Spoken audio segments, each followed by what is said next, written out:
Hello, everybody, and welcome back to yet another Wednesday Lunch and Learn live webinar, whatever we're calling it.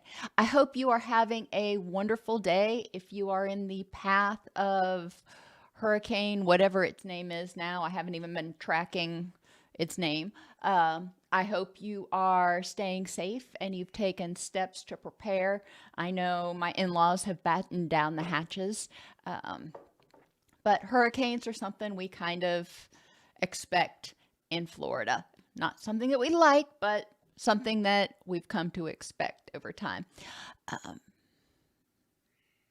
Today, when we get started, we're going to be talking about the impact of addiction and mental illness on children and how they cause ACEs. And I know we've talked before about how addiction and mental illness in the household are ACEs, but it's also important to look at that interaction. Hello, Teresa. Welcome. Wonderful to see you.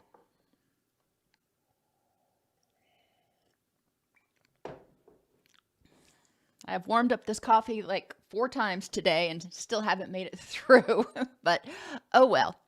Nothing wrong with lukewarm coffee before class.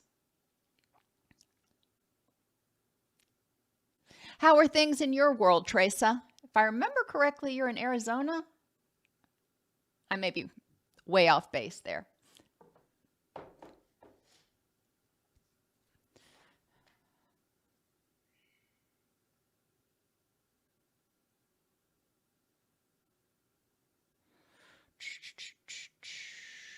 I'm on D&D. That's awesome. And then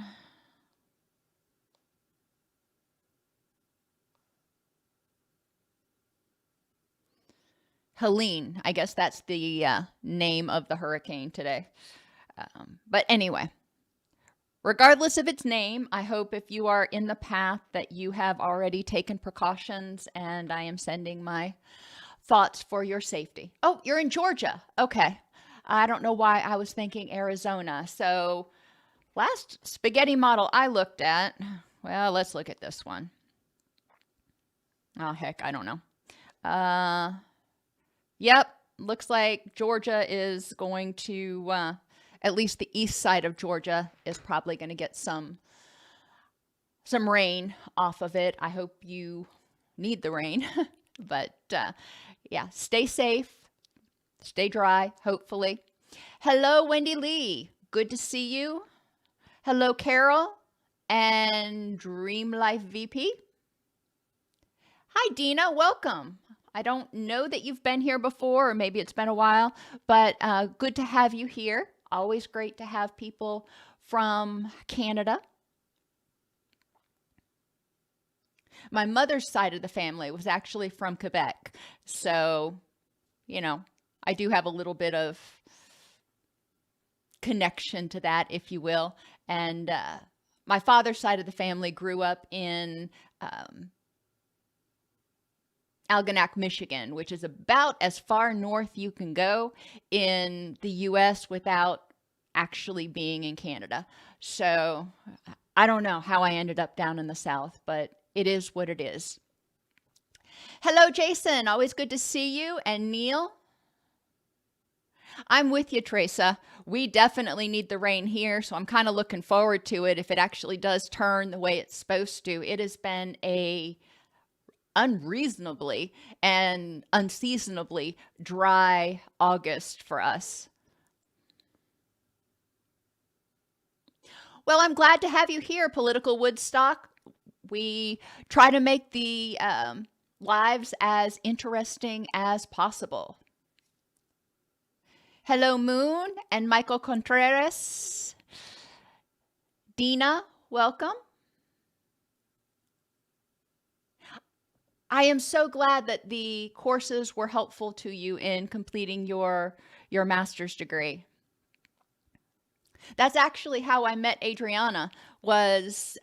She had been a longtime viewer of the Doc Snipes channel while she was working on her degrees in psychology. So I'm glad it reaches out to other countries and it's useful across the borders.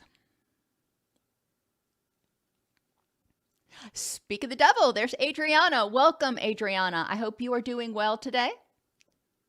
We still have about 3 minutes before we get started.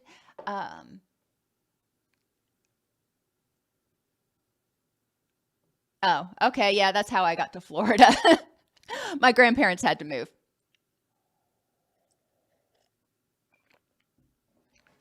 The content today, if you are in the class, hi Lisa, always good to see you. If you in the class and you've downloaded the PowerPoint, the PDF of the PowerPoint, you'll see it's only 11 slides, but it's 11 really in-depth, chock full of slides. So don't think that you're going to get out of here early. Sorry. David, good to see you. I hope things are well for you over in Memphis. Hello, Trisha. You're right, Lisa. It is always nice to be seen. Always good.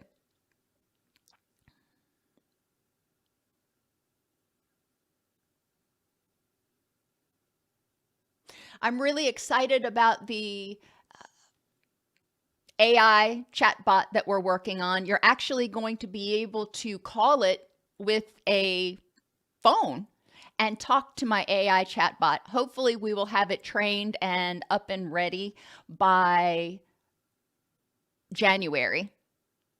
I mean, hopefully it's November, but I'm trying to be realistic here.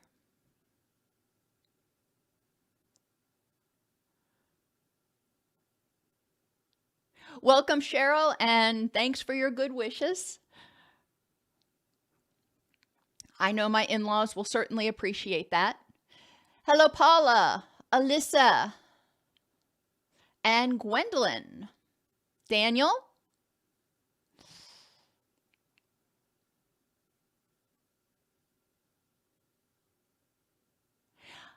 I'm glad the videos help you. I do have a lot of videos directed at consumers that are shorter in length. They're 20 minutes or so. The counselor education videos that we do on Wednesdays have to be at least an hour. So the Wednesdays are always going to be an hour. Hello, Shad and Elakau. Alrighty, let's go ahead and get started so we don't end up running late.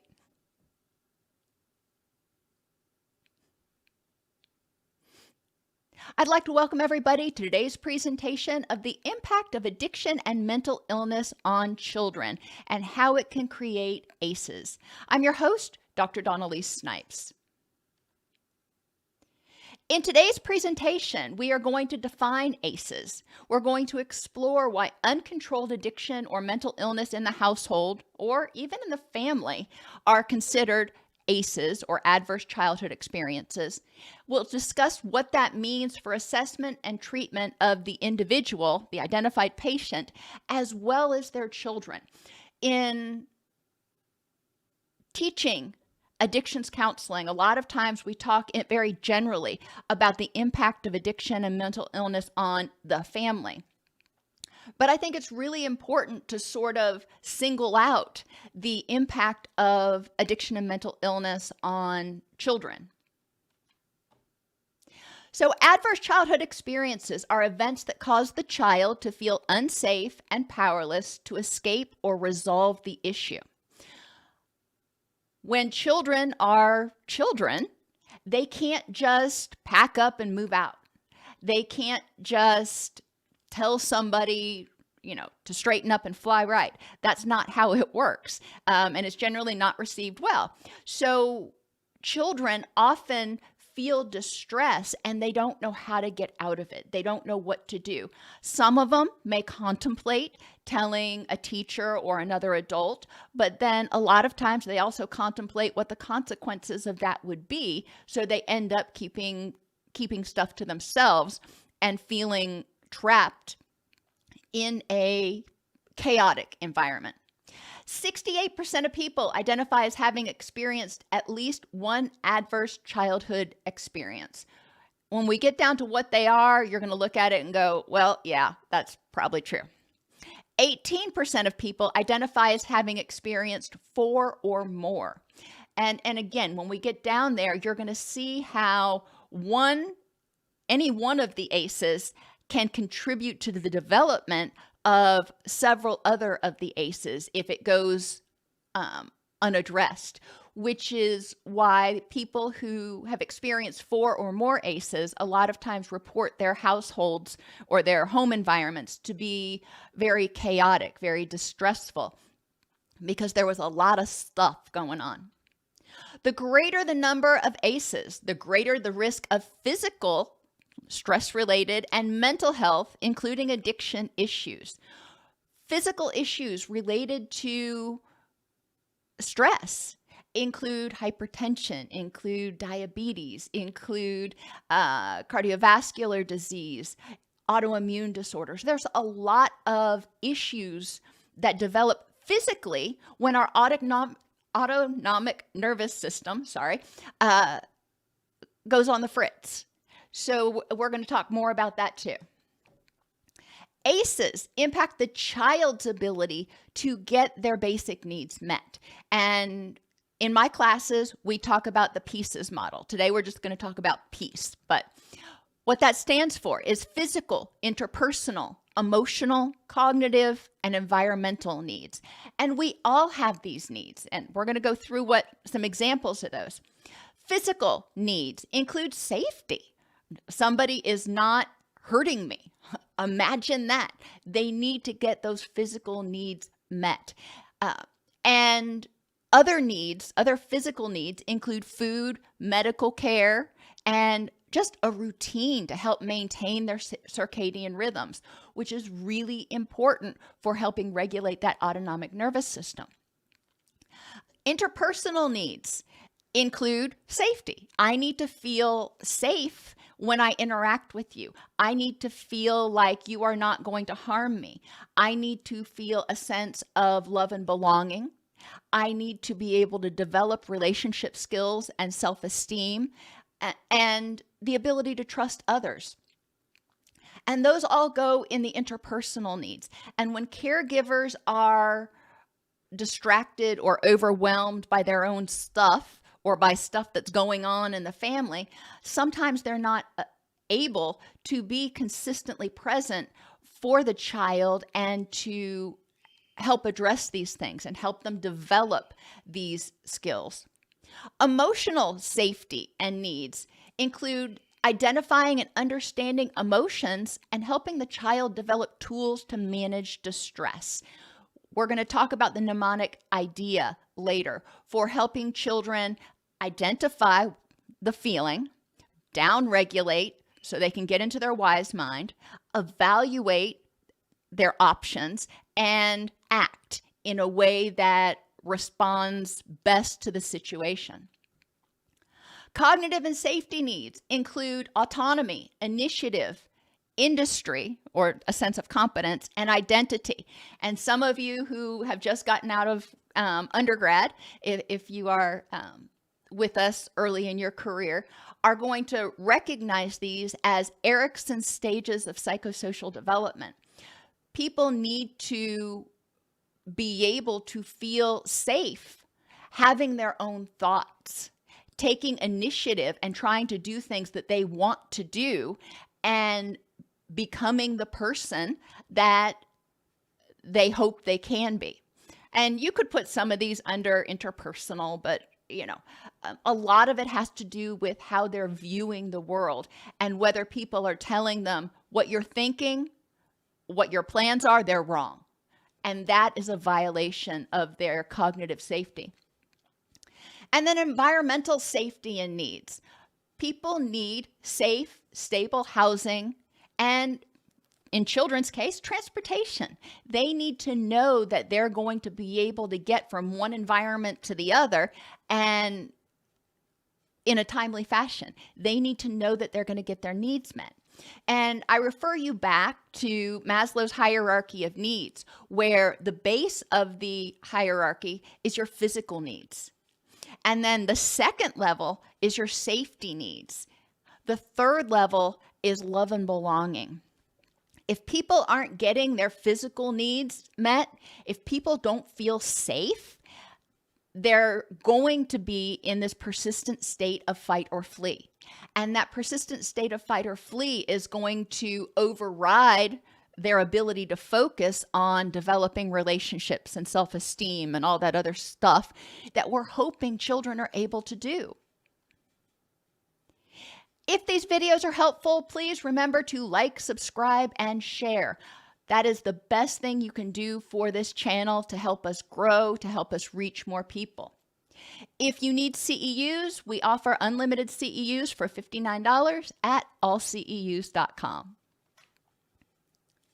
So let's delve into those adverse childhood experiences. What they have been defined as by the study that was done, gosh, I guess it's been about 15 years ago now. Death, especially suicide, is an adverse childhood experience. Now think of it from a kid's standpoint. Wow, yeah, if somebody dies, that is traumatic. Children often don't have greater concepts of what happens after death. It's just all of a sudden somebody was here, especially caregiver was here, sibling was here, and then all of a sudden they were poof, gone. Oh my gosh, that makes me feel anxious. I think even with adults, in a lot of cases, when death happens, there is a certain amount of existential anxiety that occurs. We've developed the ability to deal with that. A child may not. Suicide is particularly adverse in terms of the impact on the child, and especially if the child feels like it's their fault or they should have been able to stop it. Divorce is an adverse childhood experience, and some people will argue this until the cows come home. Divorce in and of itself is not necessarily a bad thing. Sometimes the best thing that can happen for that child is for the two caregivers to separate because they're at each other like, rabid cats. I don't know.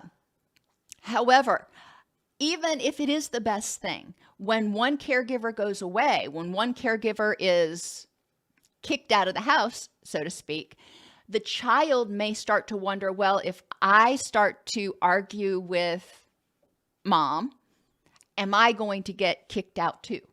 The child may feel anxious about whether they're going to be divorced, if you will. And it's really important that we work with the child or children to help them understand what's going on between adults and what's going on between adult and child, that we love them. We may not always like their behaviors, but we love them, and home will always be a place that they can come back to or that they can be. Incarceration of household members. If one caregiver gets incarcerated, then obviously you're losing their support, you're losing their financial income, you're losing a variety of things, and you're maybe even gaining stress, worrying about the person who's incarcerated, or additional bills as a result of lawyers' fees or whatever. Abuse, experiencing it or witnessing it. And it can be physical abuse, it can be emotional abuse, it can be financial abuse. But experiencing or witnessing it is obviously something that is going to leave a child feeling unsafe and powerless. Neglect and abandonment is the next one. And when we talk about neglect and abandonment, what we're talking about is not meeting the child's needs, those peace needs that we went through: physical, interpersonal, cognitive, emotional, environmental. We need to be aware that neglect is not just not changing a baby's diaper all day long. Well, that's neglectful. There are lots of different forms of neglect and lots of different needs children have. And when they don't get their needs met, they often feel rejected or abandoned. If they can't count on their caregiver to be consistent and responsive, then it causes them to feel anxious, because again, if they have a need and their caregiver's not meeting it, it's not like they can go down to the grocery store and get food because there's nothing in the refrigerator. It's not like they can drive themselves to the doctors because they don't feel well. So the child on some primitive level recognizes, when we're talking about really young children especially, recognizes that they're unsafe when they are crying for an extended period of time and caregiver doesn't respond. There's nothing they can do to get caregiver's attention. That is terrifying to a child. Now, I have a space here because substance abuse, uncontrolled substance abuse, and mental illness are both also adverse childhood experiences. And again, it's when they're uncontrolled. People can be in recovery and it's not going to negatively impact those around them. But what we're talking about is uncontrolled. But I do want you to reflect for a minute on how substance abuse can lead to death, suicide, divorce, incarceration, abuse, or neglect. I want you to think about how people with a mental illness, major depressive disorder, for example, or generalized anxiety, they're so anxious all the time that they can't see straight. They're constantly in fight or flight. Think about how that might end up leading to death, divorce, abuse, or neglect. Now, mental illness may or may not lead to incarceration. It depends on how they're coping with it. But mental illness is often self-medicated with substance abuse. So you can see how it's really easy to develop an environment in which there are multiple ACEs. Can people experience these adverse experiences and emerge relatively unscathed? Yes. But it requires that their caregivers are consistent, responsive, attentive to their needs. They're encouraging, and they make sure that there is a safe home base for the child to be, as well as to talk about their concerns and their fears and to get their needs met. So all of these are all of these cause adverse childhood experiences. I also want you to recognize the impact of ACEs on caregivers who experience them. They experience negative effects from being exposed to these things, and then they become caregivers. As a result of ACEs, people often don't develop the coping skills and interpersonal skills and resiliency skills that someone who didn't have exposure to ACEs is able to develop.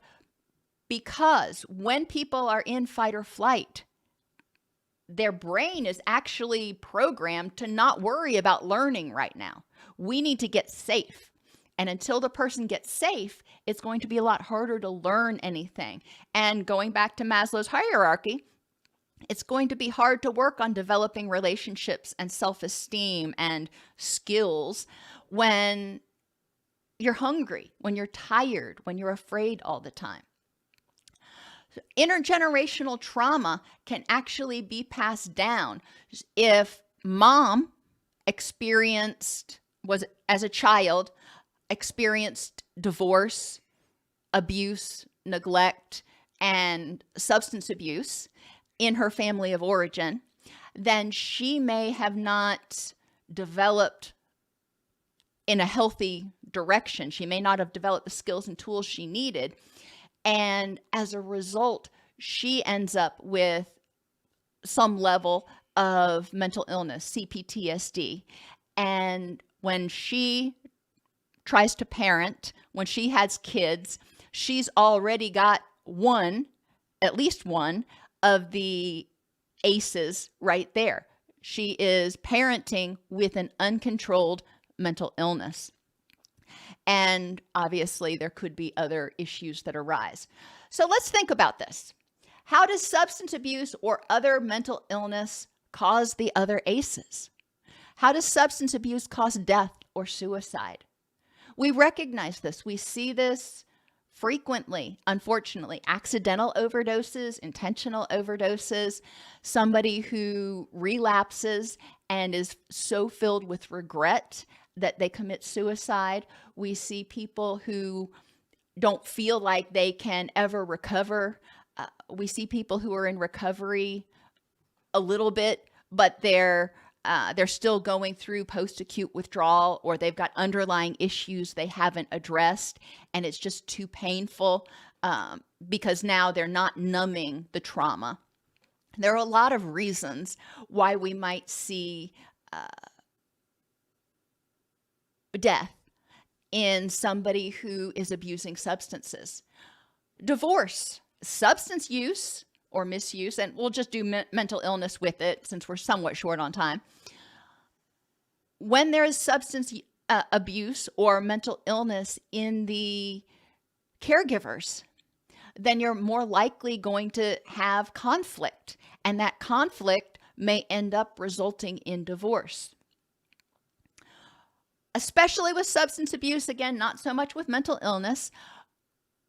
When there is substance abuse, there's a greater likelihood of incarceration. It could be due to the addiction itself or due to behaviors that the person engages in while they're under the influence, or in order to access their addiction of choice. For example, somebody who has a wicked gambling problem may get arrested because they were doing something a little shady to try to make money.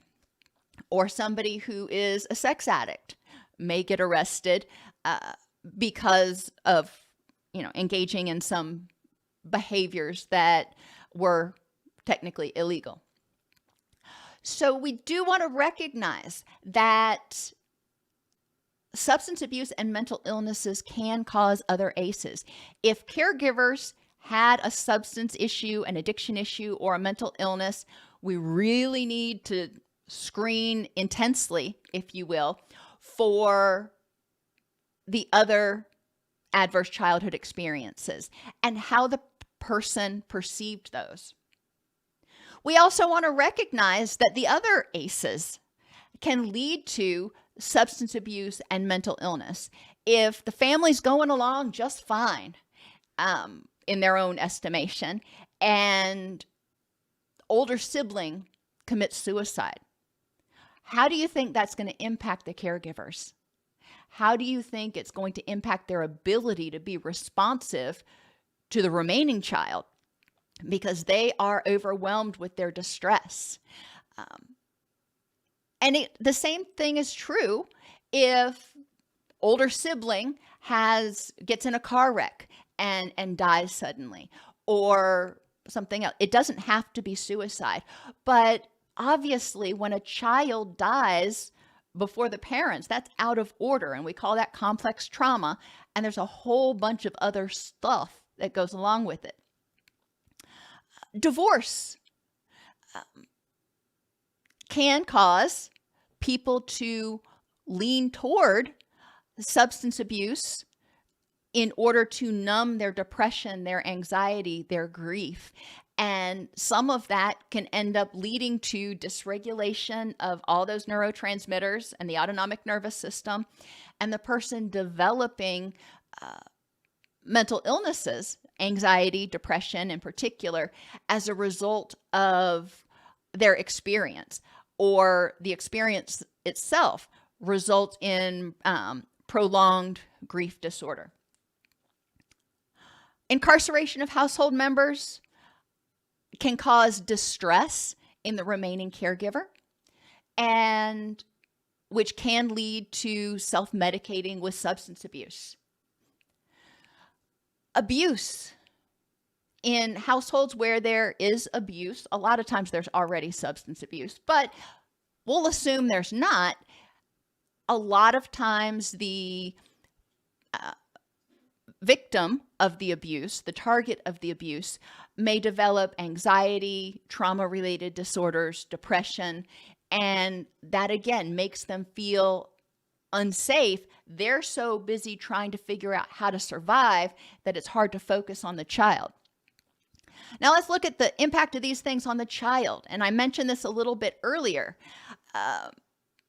Death in a child's family. As I said, children don't really have a understanding of what death is, and a lot of us don't.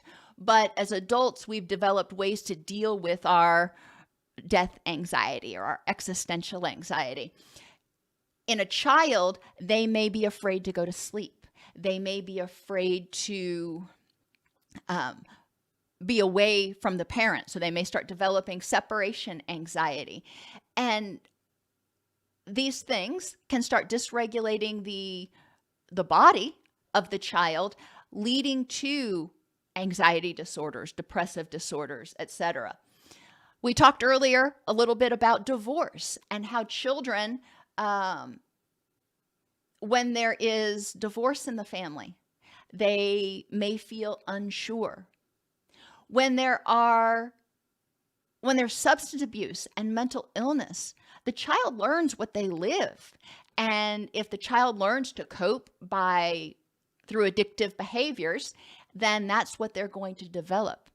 If a caregiver is engaging in addictive behaviors to cope with life, then they're probably not able to teach healthy coping skills, because if they had them, they'd use them.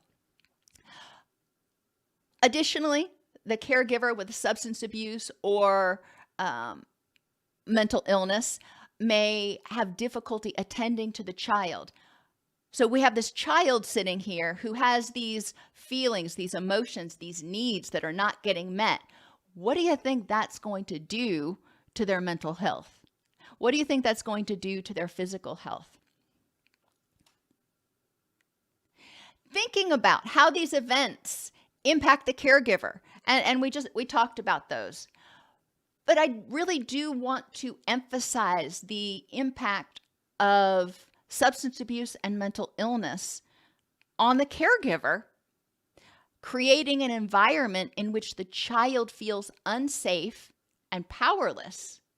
When the child feels unsafe and powerless, then they are not going to be able to focus in school.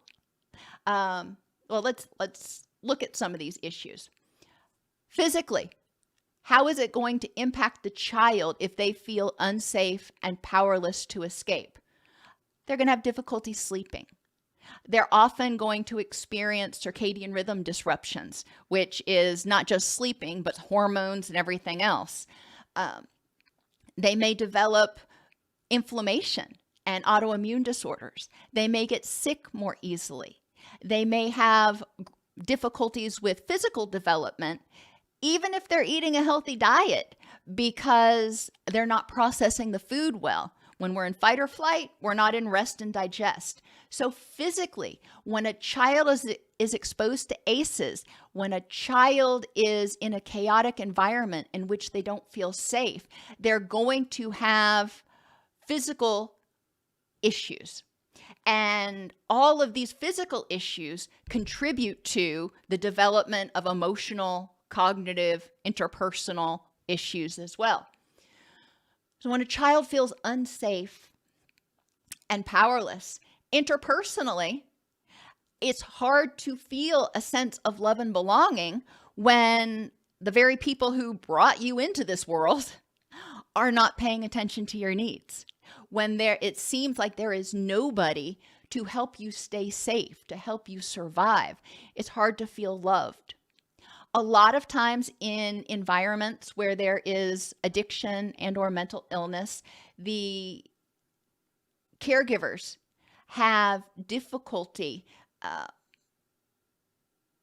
creating an environment that's consistent and feels safe to the child. And again, has difficulty even recognizing when the child's in distress. They're not trying to be neglectful. They just can't see the forest for the trees.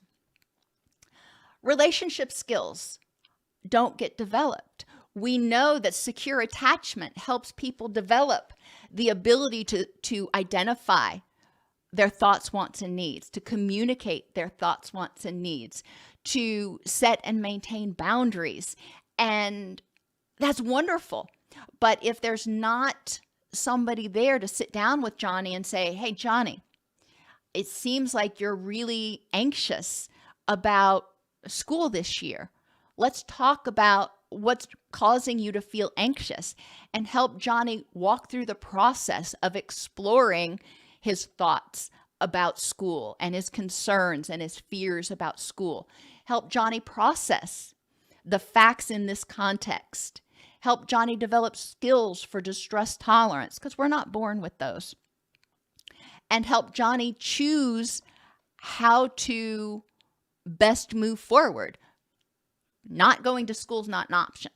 So what skills can caregiver help Johnny develop to feel less anxious about school and more able to move forward? And maybe it means going to counseling because it's, out of the caregiver's pay grade, so to speak. All right, that's fine, but at least that's responsive. Emotionally, we need to make sure that children can identify and understand their emotions and have those tools to manage distress. And when the caregiver can't manage their own distress, it's going to be hard for them to notice or respond to the child. That leaves a child who doesn't develop these essential cognitive behavioral tools. It leaves a child who doesn't develop their emotional IQ, so to speak, and their social skills.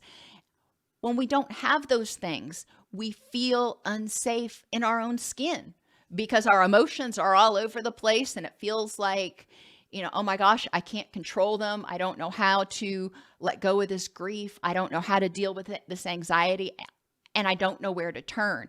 I don't have anybody who's ever helped me. So then we start to see mood disorders develop in the child. We know that sleep deprivation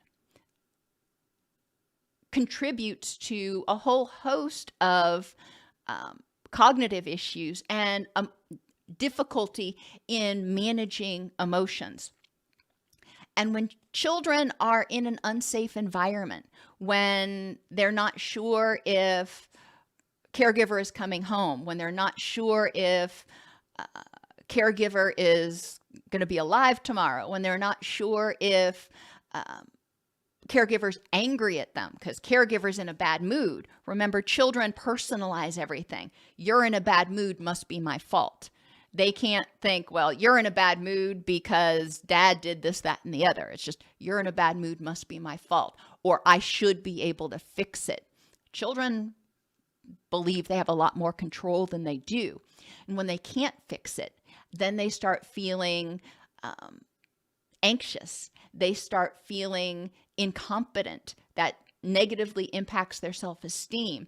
When they can't fix it, then they may feel guilty. And that makes it harder. Guilt is self-anger, which means that stress response is going to keep on going, which means the body is not going to downregulate into deep sleep.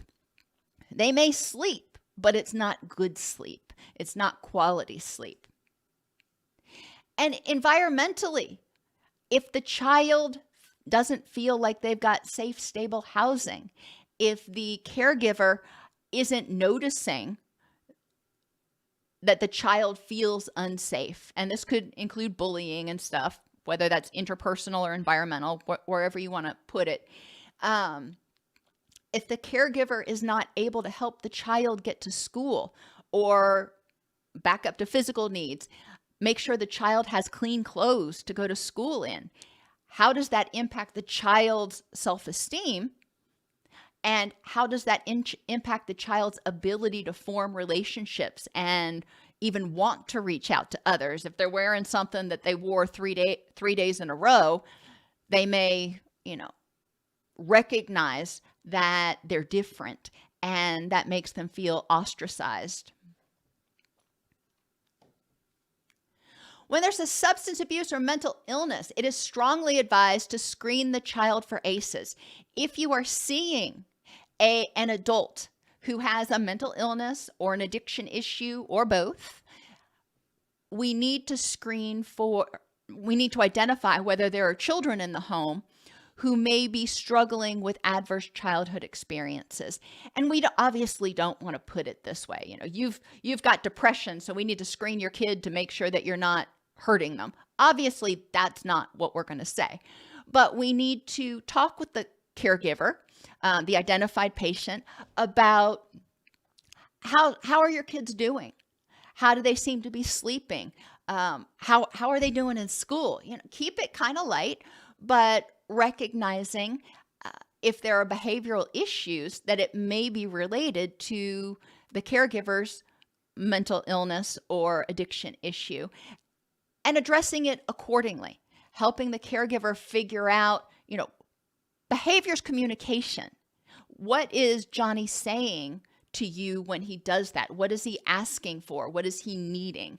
And helping caregivers become more responsive to their child's needs, helping the caregiver develop skills and tools to be more mindful, aware, and responsive of their own needs will also be helpful. So they can say, when they come home after a bad day and they're angry, hey, Johnny, I had a really bad day today and I need to go take a time out for a few minutes. And I really want to spend some time with you, and this has nothing to do with you, and I'll be fine. I just need some time. Okay, so the caregiver knows that they are just oozing stress, and they have tools that they've developed, whatever those tools are, to try to manage that distress and get in a better frame of mind. And they know that they need to do that, so then they can come out and be present for Johnny. The adverse childhood experiences and the perception of those experiences must be screened to identify potential symptoms that may be originating as a response to trauma. Trauma, and I would say adverse childhood experience, well, let me back up. Trauma is anything that leaves somebody feeling unsafe and powerless.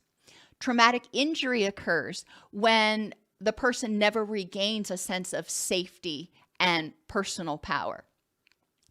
People who've experienced adverse childhood experiences, ACEs, may have experienced the trauma of any of these things, and they may have had the support they needed from family and friends, etc., to regain their sense of safety and empowerment, or not. And it's the or not that causes people to end up developing complex post-traumatic stress disorder or PTSD. And being cognizant of this, once people develop a traumatic stress disorder, a lot of times they have difficulty focusing because they don't feel safe. They stay in persistent fight or flee.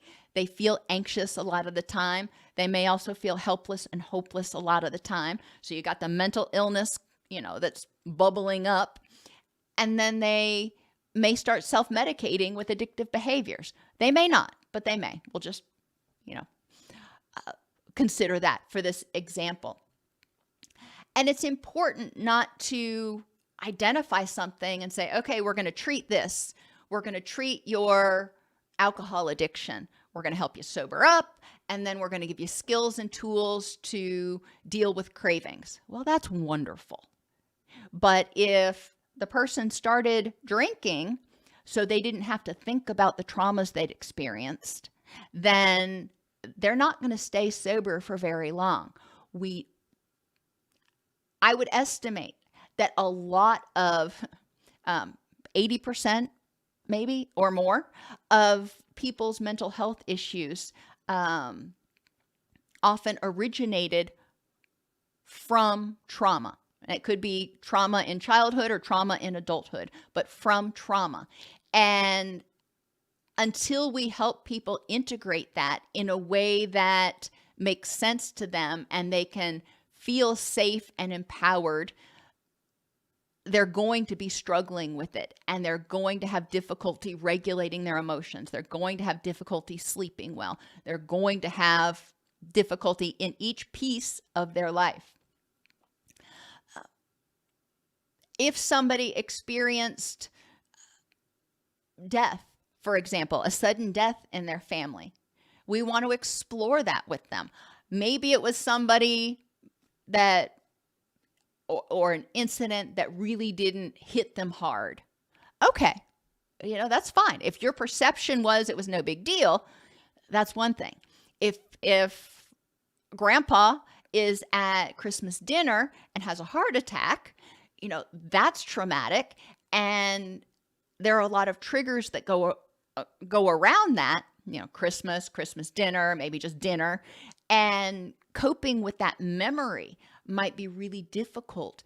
And so examining in what ways is trauma promoting the anxiety, the sense of hopelessness, the addiction is going to be really important. We also want to help the person develop skills and tools to identify safety in the present and when they're reacting from trauma versus from past trauma versus from something that's going on right now. Mental illness is one of those things that in the ACES study, they said in a caregiver. But I think it's important to recognize that if Johnny's in this household and Johnny's sibling has conduct disorder or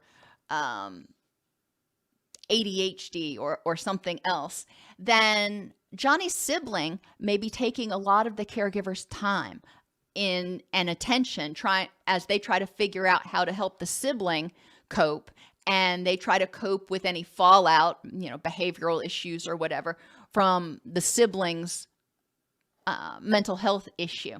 So Johnny may feel like he's left out in the cold. Nobody cares what's going on with him because he's fine. Therefore, I think we are overlooking a lot of chaos and trauma in the family, a lot of adverse childhood experiences, when we limit ourselves to saying it has to be mental illness in the parent. If there is a grandma who has Alzheimer's disease, and maybe grandma doesn't even live in the house, but there's a lot of stress because grandma's not in a long-term care facility yet, and there's a lot of stress in the family trying to figure out how to afford long-term care, trying to figure out how to keep grandma safe. Again, that's directing caregivers' attention away from Johnny towards a mental illness. Now, yeah, we're all going to have stuff happen in our families. And one of the things that we need to encourage caregivers to do is to make sure that they live in the and. They're attending to grandma and they're attending to Johnny. They're attending to older sibling and they're giving some attention to Johnny. And it's important to find that balance. We want to evaluate people who've had adverse childhood experiences through a trauma-informed lens, recognizing the impact of trauma on all pieces of their life and the reciprocal impacts. Whether we're talking about a child who's currently experiencing ACEs or an adult who's presenting with a substance abuse issue who is who has a history of ACEs, we need to evaluate all pieces of their life in order to make sure that we create a comprehensive treatment plan. And this is my soapbox. I go on it a lot. I'm going on it again. We don't pay enough attention to the physical aspect. Sleep and circadian rhythms are so important. I've got videos on both of those things on the YouTube channel. But when those things are out of sync or inadequate, it contributes to systemic inflammation. It contributes to constant activation of the stress response. It contributes to difficulty focusing, difficulty with attention, contributes to inflammation and illness and autoimmune conditions. Diabetes. Diabetes has an autoimmune component, but diabetes is also a stress-related illness for a lot of people. Why? Because when we're stressed, each time we get stressed, a wave of stress goes over us, our body dumps blood glucose to give us energy to fight or flee. Then eventually we start having difficulty using that blood glucose. So we may develop insulin resistance. We may develop, pre-diabetes, which can eventually progress. And pain. Although pain almost never occurs without some sort of inflammation, it can. And people can feel pain. Fibromyalgia, for example, doesn't always have inflammation with it. People can feel greater pain when their stress response gets out of whack. We want to recognize this for children too. Children who've experienced ACEs may have more somatic complaints than children who haven't experienced ACEs because their neurotransmitters are even further out of balance. They're more susceptible to dysregulation of the neurotransmitters, which means they also may feel more pain. When serotonin goes down, endogenous opioids often go down, and pain perception often goes up. It doesn't mean they're lying about it. It means they actually feel more pain. What didn't hurt a month ago hurts now. Not minimizing these symptoms is really important, and recognizing what do we need to do for this child to help them feel safe in their environment so they can get some good sleep, so they can start healing their HPA axis and their autonomic nervous system, so they can start strengthening that vagus nerve and setting their circadian rhythms. What interventions, and obviously as counselors, we're not going to make these recommendations, but referring back to the pediatrician for any sort of nutritional interventions that the child may need in order to feel better, in order to address some of the issues they're having. It could be, for example, a vitamin D deficiency. We know that vitamin D deficiency is linked to increased inflammation. We know that vitamin D deficiency is also linked to increased depression. And for some children, they may not be ingesting enough vitamin D, or it may be passing through their system too quickly. For people who live in, for the most part, the whole northern hemisphere, but especially above the, I don't remember what the line, what exactly degree it is, but from Tennessee northwards, there's more than half of the year that we don't get enough sunlight coming through to actually give us sufficient vitamin D, especially if we're not outside like all day long. And which is why a lot of people in the US and in Canada are actually vitamin D deficient. The same is true for children. Think how much time they spend in school each day versus time outside.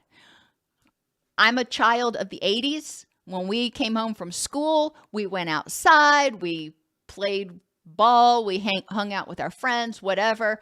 There wasn't a whole lot. We only had 4 channels on the television. I know, I'm a dinosaur. But these days, kids come home and there's 1,000 channels on the television. There's computers, there's computer games, there's all kinds of stuff that keeps them inside. Finding a way to encourage them to get more outside time can be helpful for not only setting circadian rhythms, but also helping them increase their vitamin D and other things. Interpersonally, a child whose caregiver has an addiction or a mental illness is probably going to experience some low self-esteem because their caregiver isn't meeting their needs. And they're like, well, why? Why am I not enough, etc.? So the child may not feel very good about themselves. If the caregiver has mental illness or addiction issues, they may not be able to be emotionally and physically present, again, to create that consistent, responsive, attentive environment where the child, where the caregiver notices when a child feels upset and helps them process those emotions. So the child may start feeling incapable of processing their emotions. Their motivation may start to go low as their autonomic nervous system gets dysregulated. They're not going to develop those good relationship skills. They're not meeting those lower 2 levels of needs. So they're going to have difficulty forming healthy friendships. And they're probably going to develop some level of insecure attachment, because secure attachment is created when the environment they're growing up in is consistent, attentive to their needs, responsive, encouraging, and safe. And that is not what describes a household where there are multiple ACEs. As I said before, and I feel like I need to keep saying this because I don't want to pathologize something that doesn't need to be pathologized. Some people can experience adverse childhood experiences, and because their environment is consistent, attentive, responsive, encouraging, and safe, they process it just fine, thank you very much, and move on. What we're really looking at is the situation in which the child doesn't have that, so they continue to feel unsafe. Emotional issues we need to look at are whether the identified patient as well as the child are dysregulating. When they get upset, do they go from flat to furious or flat to frantic? When they get upset, is it just a tsunami? There's no middle ground. If so, okay, that gives us a clue that their autonomic nervous system's probably out of whack, so to speak.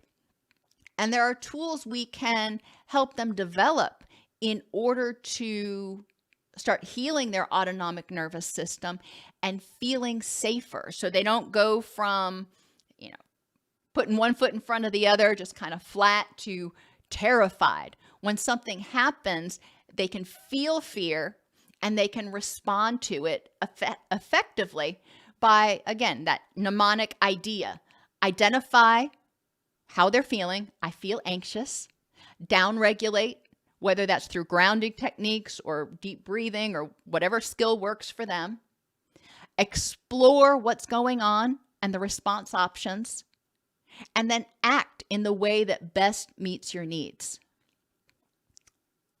We need to remember that children who were raised in environments where there was chaos, where there were ACEs and unresolved ACEs, they developed schema, or the way they perceive the world and what they anticipate about what's going to happen next. All of those schema were formed through a trauma lens. All of those schema were formed through the lens of somebody who felt unsafe. I raised rabbits, Angora rabbits, for a while. And Angora rabbits, to get their fur, I know this is a side, but I always get people who get angry. Angora rabbits, to get their fur to make yarn, you brush them. And then 3 or 4 times a year, as they shed, you brush them and you harvest the fur. You don't harm them at all. I wouldn't ever harm one of my little friends. But I used to raise the Angora rabbits, and rabbits, by their very nature, are prey animals. So when a rabbit sees me, even though I'm kind of like the personification of Elmira from Tiny Toons, I just want to love him and hug him and squeeze him and pet him and pet him. The rabbit doesn't recognize that. The rabbit doesn't recognize that I've got its best interest at heart, because it's viewing me, it's expecting me to be a predator based on prior learning, based on prior experiences, based on its ancestors' prior experiences. It anticipates constantly being vulnerable. So it perceives the world as much more threatening than maybe it really is. And understanding that children may have a lot of anxieties or frustrations or difficulty trusting themselves or others, not because you're not trustworthy, but because they don't feel safe. Because what they expect is going to happen is based on their prior experiences. And we need to talk with them about, all right, tell me what beliefs you have that are making you feel anxious in this situation or making you expect this outcome. And then we can process those and help them differentiate the past and then modify those schema. Piaget talked about assimilation and accommodation. I can never remember which one is which, but in one way, you take new information and you change your belief systems to integrate that new information. And that's what we need to help people do, recognizing that back then, your perceptions may have been spot on. Let's look at now that you are in a safe place. Let's look at this person compared to that person and start developing schema that are seen through a lens of safety and empowerment instead of one of threat and vulnerability. Children who are exposed to ACEs as a result of substance use or mental illness have difficulty learning new things or changing perceptions due to their persistent stress response, autonomic nervous system activation. They don't feel safe. Now, they may not be terrified, but there's always this undercurrent of hypervigilance and feeling unsafe, even in therapy. And we know that we're safe people. We're there to help. We want to help. But the child doesn't know that. The child hasn't had that experience. And it's really important to help people feel like they're able to be authentic and communicate with us about their perceptions, their thoughts, their feelings in session, and anything that's making them uncomfortable. A lot of times patients are very reticent to comment on something that's making them feel uncomfortable, and we need to empower them to be able to advocate for themselves. When people are in that fight or flight state, and this is no surprise, their attention is skewed toward threats. It's not skewed towards the safe people in their environment. They're looking for the threats. They're looking for the people in the lunchroom that are looking at them and snickering behind their back. They're looking for those threats.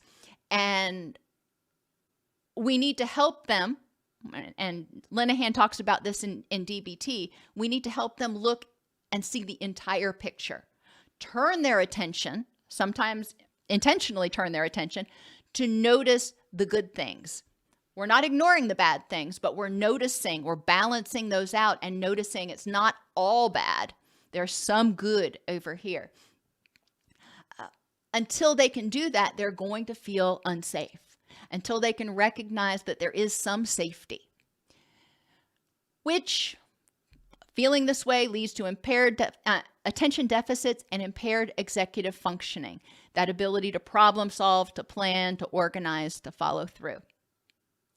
Environmentally, for the child, when they've been exposed to ACEs and they are going to have difficulty feeling safe, they're going to potentially have trouble in school, which can lead to later job instability and housing instability. It's important to consider not just the proximal or immediate impact of mental illness and addiction on the child, but also how is that going to affect them in the long term if it doesn't get resolved. Treatment begins with creating safety and a sense of hope and empowerment for both the identified patient, the caregiver with the mental illness or the substance use issue, and the child. Address current trauma symptoms in each piece of life, which we just discussed actually. Addiction or mental illness in the family often causes the caregiver to be distracted or overwhelmed by the identified patient. The identified patient may even be the caregiver, so they're distracted by themselves, they're distracted by their own stuff. Example, Sam is a stay-at-home caregiver and drinks a lot to numb the pain of Chris's explosive anger, workaholism, and verbal abuse. So Sam, in this case, is both potentially the identified patient as well as the caregiver. Abuse and neglect rarely occur in families unless there's mental illness or substance use. It happens, but more often than not, when we start really getting honest, there is underlying trauma, mental illness, or addictive behaviors. It may not be substances. It may be gambling, it may be sex, it may be porn, but there's something. The mental illness or addiction may cause abuse and neglect or be a consequence of it, or both. So mental illness and substance abuse can cause abuse and neglect. Abuse and neglect can cause mental illness and substance abuse. And abuse and neglect can cause mental illness and substance abuse, which can further exacerbate the mental illness and the substance abuse. So they're interrelated. We can't separate them. Children chronically exposed to ACEs usually develop insecure attachment. And I say chronically because, like I said, if it's a divorce and the child has that consistent, attentive, responsive, encouraging, and safe environment, they're going to be fine. If they don't integrate that, what happened in a way that they feel safe and empowered, then they're being chronically exposed to that sense of unsafeness and powerlessness. As adults, they often develop mental illness or substance abuse, and as parents, they are often unable to create a consistent, attentive, responsive, encouraging, and safe environment. Hence the intergenerational nature of trauma.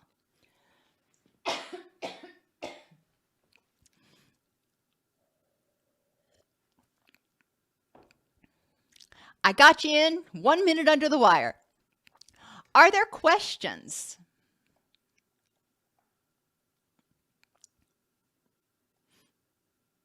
Moon, soothing the autonomic response is identify the feeling, downregulate, evaluate the situation and your options, and act in a way that best helps you use your energy to move toward your rich and meaningful life.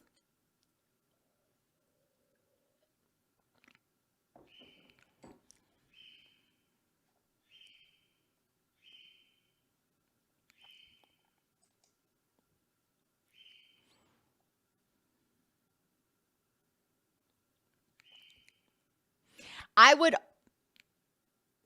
say that people who survived ACEs and were provided the environment that helped them effectively integrate them and feel safe and empowered, in the moment, are probably in the minority. So there are a lot of people with CPTSD who may not even realize it right now because they continue to feel the undercurrents of what they experienced as a child, and they continue to feel the aftershocks of being unsafe and powerless as a child.